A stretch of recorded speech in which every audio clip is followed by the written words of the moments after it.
Kita mulai. Bismillahirrahmanirrahim.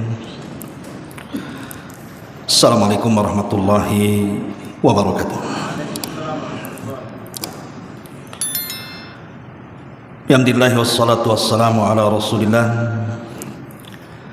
wa ala alihi wa sahbihi wa mawalah wa la hawla wa la quwwata illa billahi wa ba'du. Alhamdulillah, segala puja dan puji hanya milik Allah subhanahu wa ta'ala. Salawat dan juga salam kita hadiahkan kepada Rasul kita Nabi besar Muhammad sallallahu alaihi wa ala alihi wasallam. Ma'asyiral muslimat yang dimuliakan Allah subhanahu wa ta'ala, alhamdulillah di pagi menjelang siang ini kita bisa kembali duduk di Masjid Nidaul Ilmi,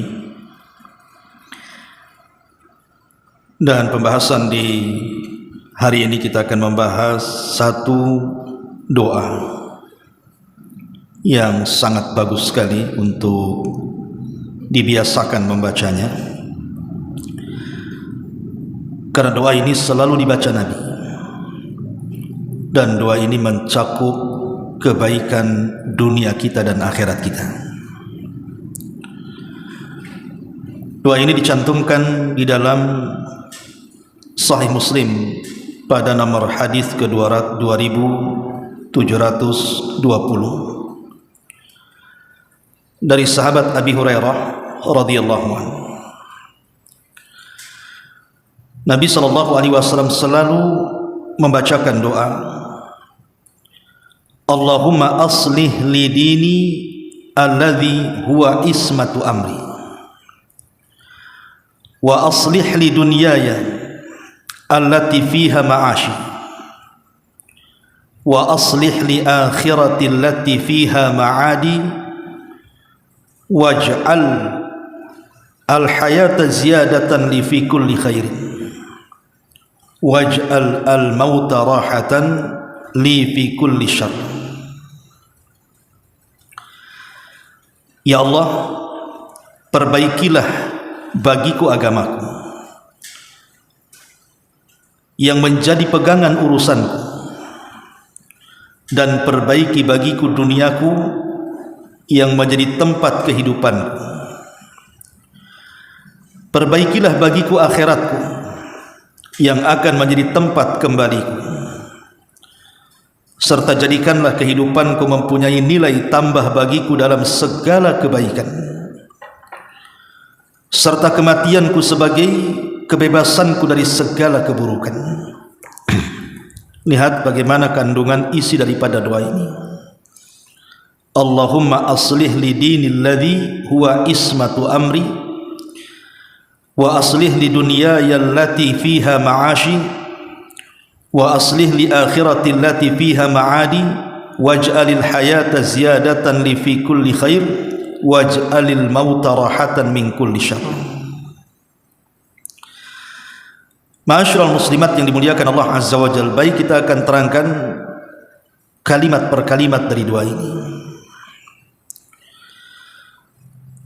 Di sini Nabi sallallahu alaihi wasallam memanjatkan doa kepada Allah subhanahu wa ta'ala, meminta kepada Allah kebaikan dunia dan akhirat, dan harusnya seperti itu.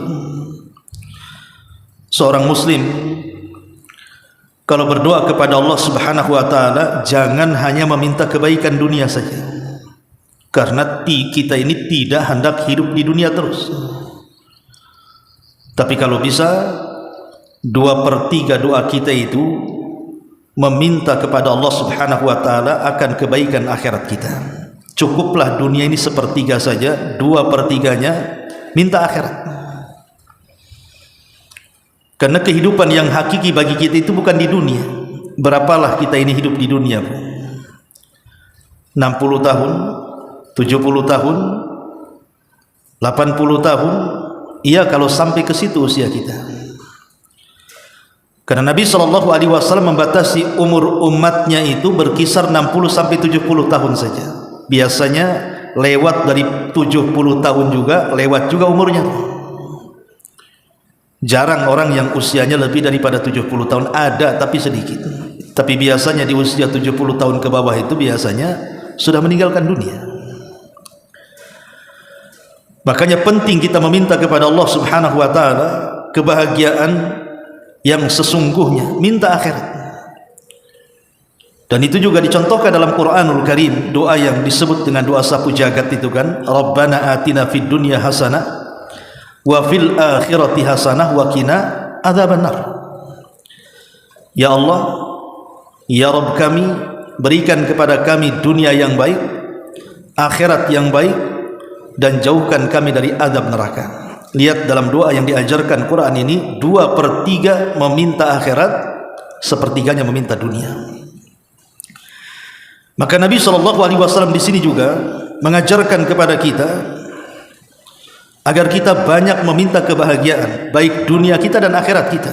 Dan ini doa yang mencakup seluruh kebahagiaan. Maka biasakan berdoa dengan doa ini.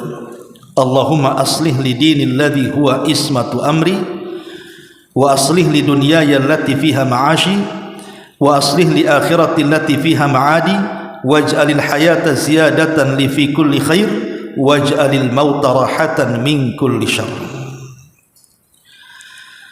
Di sini Nabi SAW berdoa dengan memulai Allahumma aslih li dinil ladzi huwa ismatu amri.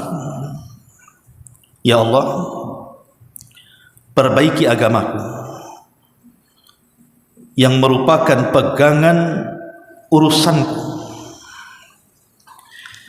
Kenapa Nabi SAW meminta pertama kali kepada Allah Subhanahu wa taala agar memperbaiki agama? Karena agama ini yang menentukan keselamatan kita setelah kematian.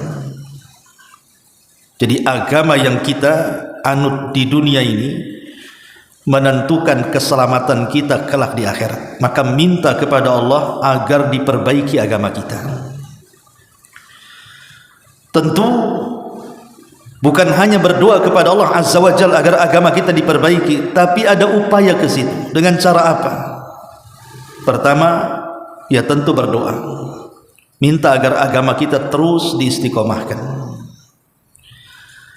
Karena yang namanya setan itu dia tidak suka kalau seandainya kita ini terus berpegang dengan agama kita. Sebisa mungkin setan itu menyimpangkan agama kita, supaya kita murtad, atau minimalnya kalaupun kita tidak meninggalkan agama kita, tapi dijauhkan dari agama kita.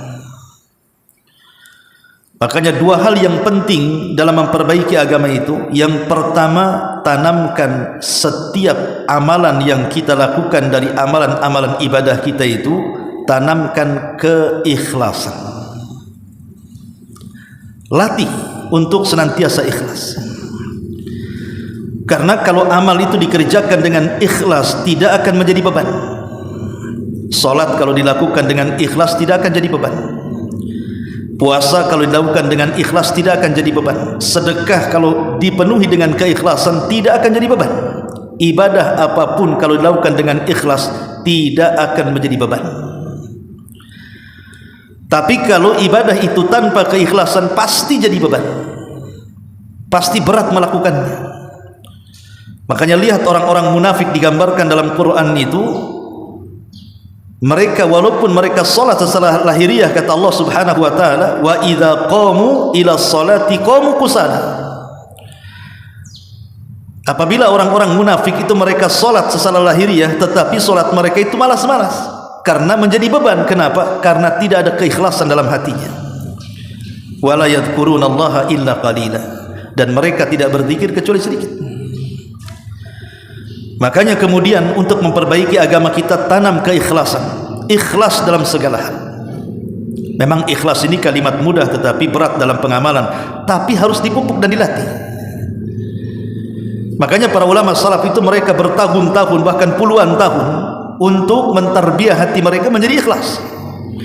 Dan itu yang paling sulit memang, menanamkan keikhlasan, kecuali orang-orang yang penuh dengan mujahadah, betul-betul sungguh-sungguh untuk mewujudkan keikhlasan itu dan berdoa kepada Allah agar kita tetap menjadi hamba-hamba Allah yang ikhlas. Kemudian yang kedua, dengan cara ittiba, terus mencontoh Nabi SAW. Jadi selain daripada ikhlas dalam memperbaiki agama itu, harus ada ittiba, mencontoh Nabi dalam segala hal. Bagaimana cara Nabi tidur kita ikuti, bagaimana bangunnya kita ikuti, bagaimana aktivitas kesehariannya, dalam rumah tangganya, dalam masyarakatnya, dalam ibadahnya, dalam segala hal. Karena itu satu-satunya memperbaiki agama. Kenapa kita harus memperbaiki terus agama kita ini? Supaya dalam hidup kita itu ada pegangan, supaya kita tidak tersesat jalan. Orang yang jauh dari agama pasti sesat, gelap hidupnya. Makanya sering saya istilahkan, yang sering saya ulang-ulang kepada ibu kan, orang kalau jauh dari agama, Bu, maka akan terjerumus kepada 4 hal. Mungkin dia menjadi mulhid. Mulhid itu menyimpang agamanya, sesat keyakinannya, tidak tahu arah harus kemana dia melangkah karena gelap. Atau mungkin dia menjadi mufsid, menjadi rusak, karena tidak ada agama yang kemudian memagari kehidupannya, maka dia akan jadi rusak. Dia akan sesuka-suka melakukan kejahatan sesuai dengan hawa nafsunya, karena tidak ada yang mengeremnya. Agama itu pakemnya. Atau mungkin dia menjadi mudmir, dia candu dengan maksiat, candu dengan khamar, candu dengan zina, candu dengan berbagai macam maksiat. Dia suka dengan maksiat karena tidak ada agama masalahnya. Atau mungkin dia syad, melakukan penyimpangan secara seksual, entah menjadi LGBT, homoseksual, lesbi dan yang lainnya. Itu semua karena jauh dari agama. Maka orang yang memagari kehidupannya dengan agama, insya Allah dia tidak mungkin tersesat, tidak mungkin rusak, tidak mungkin candu dengan maksiat, dan tidak mungkin menyimpang dalam kehidupan sosialnya. Makanya penting kita meminta kepada Allah Subhanahu wa taala agar Allah memperbaiki agama kita. Allahumma aslih li dini alladhi huwa ismatu amri. Ya Allah, perbaiki agamaku yang merupakan pegangan hidupku. Ini yang pertama.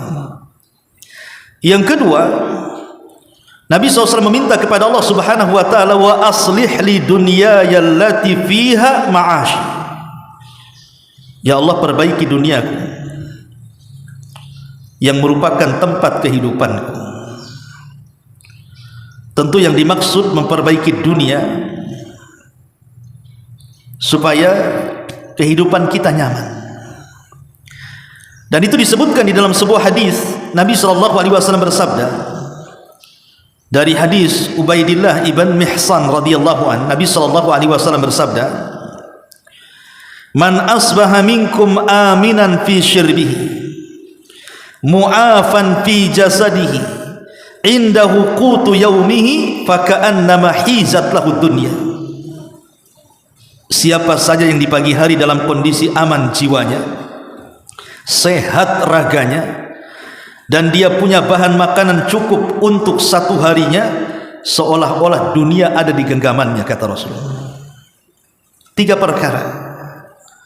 Pertama, diberikan keamanan. Yang kedua, diberikan kesehatan. Dan yang ketiga, dicukupkan makan dan minum untuk menopang kehidupannya. Minta kepada Allah Subhanahu wa taala agar kita diberikan 3 perkara ini, karena 3 perkara inilah kebaikan dunia. Pertama, aman. Orang kalau aman hidupnya, tenang hatinya. Ibu aman, merasa aman dalam keluarga, tidak ada yang menyakiti. Suami baik, anak-anak baik, keluarga baik, tetangga baik, aman, tenang hatinya. Tapi kalau hidup ini tidak aman, hutang banyak, bermasalah dengan tetangga, bermasalah dengan anak-anak, keluarga, tidak akan aman hidup ini, tidak akan tenang hidupnya. Maka minta kepada Allah Subhanahu wa taala untuk memperbaiki dunia itu, diberikan keamanan, karena aman inilah yang membuat kita tenang hidup. Aman dari ancaman, aman dari orang-orang yang menyakiti dengan lisannya dan perbuatannya. Pokoknya betul-betul aman dari segala hal yang bisa membuat hatinya tidak tenang. Ini yang pertama. Yang kedua, minta kepada Allah Azza wa Jalla kesehatan. Karena orang sakit itu tidak tenang hidupnya, Bu. Jangankan ibu saja merasakan, orang sakit itu tidak enak. Saya kena asam urat aja udah nggak enak. Mau susah jalan, sholat aja duduk, mau ke pengajian jadi paksa-paksa gitu kan. Karena sakit melangkah itu baru asam urat tuh. Cemana dengan stroke-nya, cemana dengan darah tingginya, dengan kolesterolnya, makin tidak nyenyak lagi orang hidup kalau begini. Makanya minta kepada Allah Subhanahu wa taala kesehatan agar terus disehatkan badan kita ini. Karena orang sehat itu subhanallah, kita lihat anak-anak, mungkin kalau kita yang usianya sudah 30 ke atas, 40 50 kan, mungkin barulah merasakan nikmatnya sehat kan. Karena kalau kita melihat anak-anak kecil yang tanggung-tanggung, yang lari ke sana kemari tidak ada capek itu, rasanya kita ingin seperti mereka. Tapi apa daya, namanya nikmat Allah itu kan semakin hari semakin dikurangi kan gitu. Nikmat mata dikurangi, nikmat telinga dikurangi, nikmat otak dikurangi, nikmat kekuatan dikurangi, dan terus akan dikurangi seperti itu. Supaya kita sadar bahwa kita ini tidak dalam satu kondisi. Kita ini akan berubah. Kita akan kembali kepada Allah Subhanahu wa taala. Kemudian yang ketiga, minta kepada Allah agar kita dicukupkan harta kita. Supaya kita bisa makan, bisa minum, bisa jalan ke sana kemari, bisa menikmati dunia. Karena bagaimanapun baiknya dunia itu juga mempengaruhi baiknya agama. Maka yang kedua, meminta kepada Allah Subhanahu wa taala agar dunia kita diperbaiki, supaya kita tidak meminta-minta, supaya kita tidak mengemis, supaya kita punya izzah, punya kemuliaan, merasa cukup dari apa yang Allah berikan kepada kita, merasa qanaah dan zuhud. Minta kepada Allah agar dunia kita diperbaiki. Ini yang kedua. Kemudian yang ketiga, wa aslih li akhiratil lati fiha ma'adi. Ya Allah, perbaiki akhiratku yang merupakan tempat kembaliku. Tentu kebaikan akhirat, saya ulangi dari awal, itu ditentukan dengan kebaikan agama. Makanya dimulai dengan meminta agar agama kita diperbaiki supaya akhirat kita baik. Karena di akhirat ini, Bu, banyak peristiwa dan kejadian yang mengerikan bagi kita. Kita tidak tahu apakah kita bisa melalui atau tidak. Jangankan lagi cerita akhirat, seandainya Allah Subhanahu wa taala takdirkan kita meninggal dunia, kemudian kita masuk ke alam barzah, banyak peristiwa yang kita akan lalui di alam barzah itu. Apalagi cerita akhirat. Di alam barzah itu ada yang namanya dhaqatul qabri. Bagaimana kemudian kuburan akan menghimpit kita. Di sana ada fitnah kubur, pertanyaan mungkar dan nakir. Di sana ada azab kubur dan segudang peristiwa yang ada di alam barzah itu. Belum lagi di akhirat kelak. Di sana ada hari kebangkitan, yaumul ba'thi wan nusyur. Di sana ada hisab, di sana ada timbangan, di sana ada pengambilan catatan, di sana ada titian, di sana ada kontorah, macam-macam peristiwa. Makanya kita meminta kepada Allah Subhanahu wa taala agar Allah memperbaiki akhirat kita. Karena bagaimanapun kalau akhirat kita baik, kita akan merasa aman dari kengerian kelak pada hari ketika manusia dikumpulkan di hadapan Allah Subhanahu wa taala. Ma'asyiral muslimin, muslimat yang dimuliakan Allah Subhanahu wa taala, maka minta kepada Allah terus agar akhirat kita diperbaiki. Karena itu tempat kembali kita masalahnya. Minta kepada Allah surga, karena itulah tempat kembali kita yang hakiki. Kata Nabi SAW, idza sa'altumullaha fas'alul firdausil a'la. Kalau kalian minta kepada Allah, jangan tanggung-tanggung, minta surga yang paling tinggi yang disebut dengan surga Firdaus. Karena itu adalah setinggi-tingginya surga dan atapnya langsung Arsyur Rahman, Arsy Allah Subhanahu wa taala. Minta dalam setiap doa kita, Bu. Jangan sampai dalam setiap doa kita tidak minta surga. Kalau bisa setiap doa kita sisipkan, ya Allah berikan surga, ya Allah berikan surga, ya Allah berikan surga. Begitu. Karena itu tempat kembali kita yang hakiki. Kemudian yang keempat, waj'alil hayata ziyadatan li fi kulli khairin. Ya Allah, Jadikanlah kehidupanku menjadi nilai tambah bagiku dalam segala kebaikan. Maknanya jangan sampai setiap hembusan nafas kita yang lalu begitu saja tanpa ada kebaikan di situ. Ketika Nabi SAW mengumpulkan para sahabat, Nabi SAW bertanya ke hadapan para sahabat, siapa yang hari ini di antara kalian mengunjungi orang sakit? Tidak ada yang menjawab kecuali Abu Bakar. Saya wahai Rasul. Kata Nabi SAW, siapa di antara kalian yang hari ini mengikuti jenazah sampai ke kuburan? Tidak ada yang menjawab kecuali Abu Bakar. Saya wahai Rasul.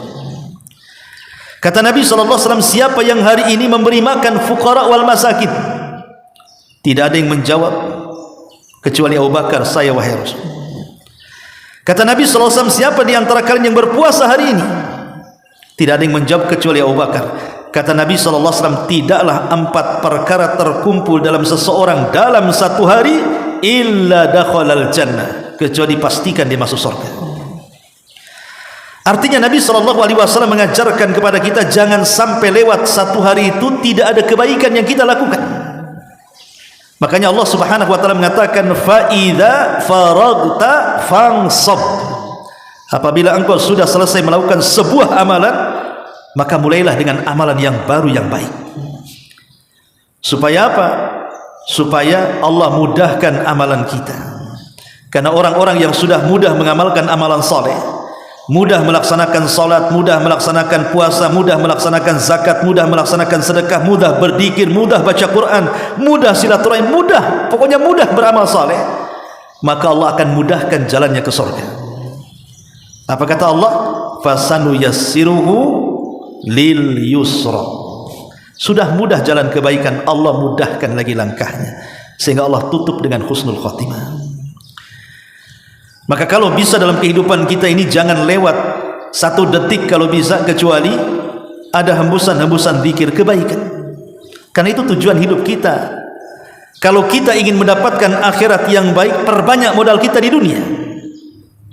Tapi kalau kita kecilkan modal kita di dunia, jangan harap kita mendapatkan akhirat yang besar. Dan modal itu bisa kita lakukan dengan memperbanyak ibadah, kebaikan, baik yang wajib ataupun yang sunnah. Itulah makna waj'alil hayata ziyadatan li fi kulli khairin. Dan yang terakhir, waj'alil mauta rahatan li min kulli syarr. Dan jadikan kematianku ya Rabb sebagai kebebasanku dari segala keburukan. Ma'asyiral muslimat yang dimuliakan Allah Azza wa Jalla, di zaman Nabi datang satu jenazah. Kata Nabi SAW, mustarih wa mustarahu minhu. Mustarih wa mustarahu minhu. Sahabat bertanya Rasul, apa makna mustarih dan apa makna mustarah minhu itu? Maka Nabi SAW mengatakan mustarih artinya orang yang beristirahat. Beristirahat dari apa? Beristirahat dari penatnya dunia, dan itulah kematian seorang mukmin. Jadi kematian seorang muslim itu adalah mustarih, di mana yang selama ini dia hidup di dunia dengan begitu penatnya dengan berbagai macam ujian dan bala, ketika datang kematian maka dia terbebas dari segala keburukan dunia. Kita lihat ada orang-orang yang bunuh diri kan, alasannya apa? Faktor ekonomi. Tidak tahan disakiti, tidak tahan dizalimi, tidak tahan dibuli, tidak tahan dengan ekonomi yang seret dan begitu seterusnya, akhirnya apa? Berujung dengan bunuh diri kan. Dan itu banyak disaksikan di masyarakat. Gara-gara putus cinta aja bunuh diri. Padahal hanya cinta saja, cinta tak dimakan, bunuh diri dia. Karena keyakinan dia bahwa dengan bunuh diri mengakhiri dirinya di dunia ini, seolah-olah dia akan beristirahat kan. Itu keyakinan dia. Sebenarnya keyakinan orang yang meninggal itu beristirahat itu benar kalau itu kematian seorang mukmin. Kematian seorang mukmin itu istirahat bagi dia.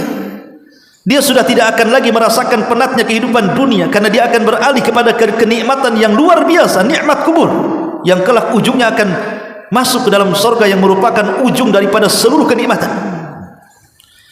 Tetapi kalau kematian itu dirasakan bukan seorang mukmin, orang fasik, orang jahat, orang kafir, orang musyrik gitu ya, maka yang beristirahat bukan dia yang mati, tapi orang yang beristirahat. Syukurlah dia mati. Kalau tak mati buat rusuh aja dia tuh.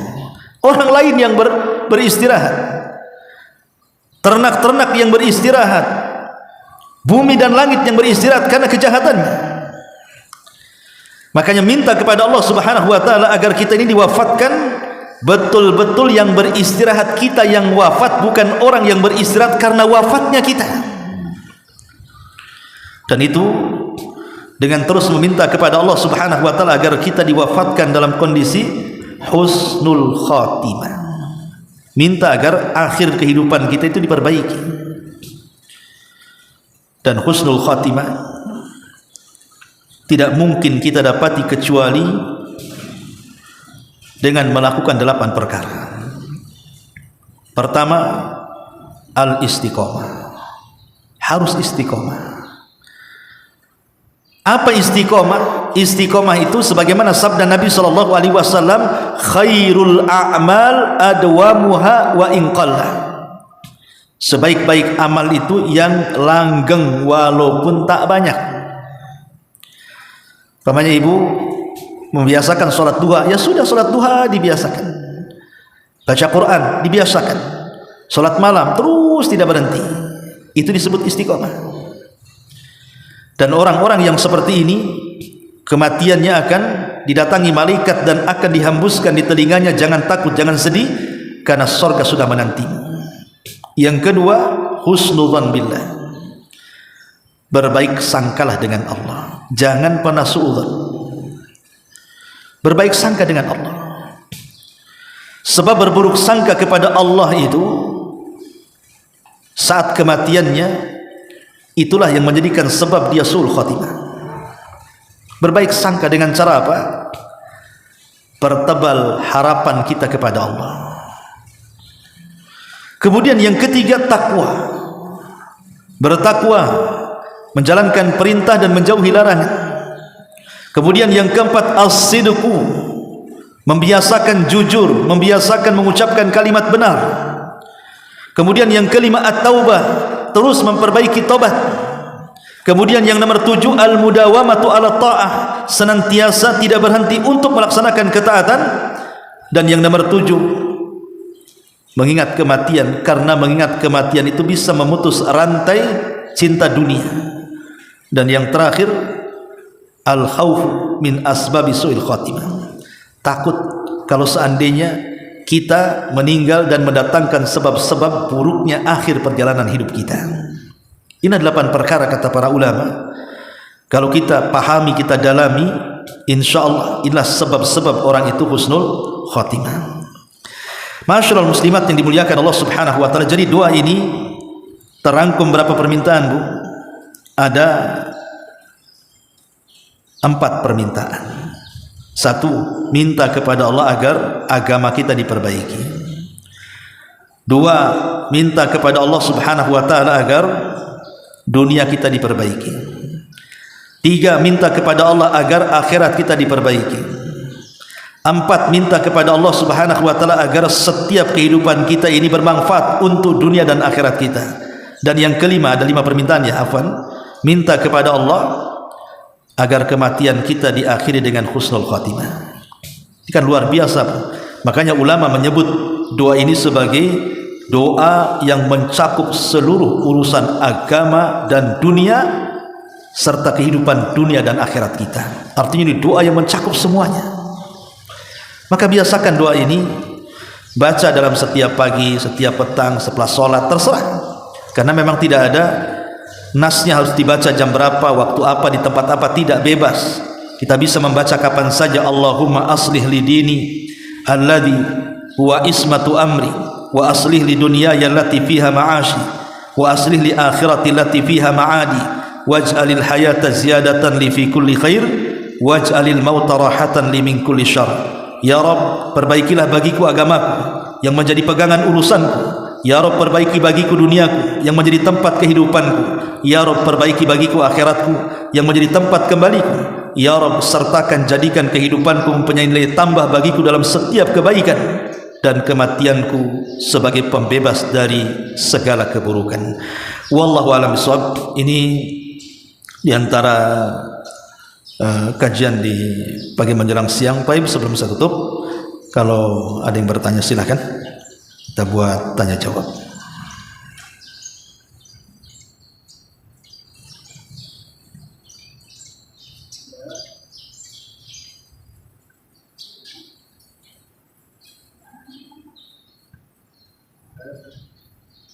Tidak ada, alhamdulillah. Ikan sepat, ikan gabus katanya. Makin cepat, makin bagus. Bagus, cepat balik. Subhanaka bihamdika asyhadu an la ilaha illa anta astaghfiruka wa atubu ilaik. Allahu ta'ala alam. Assalamualaikum warahmatullahi wabarakatuh.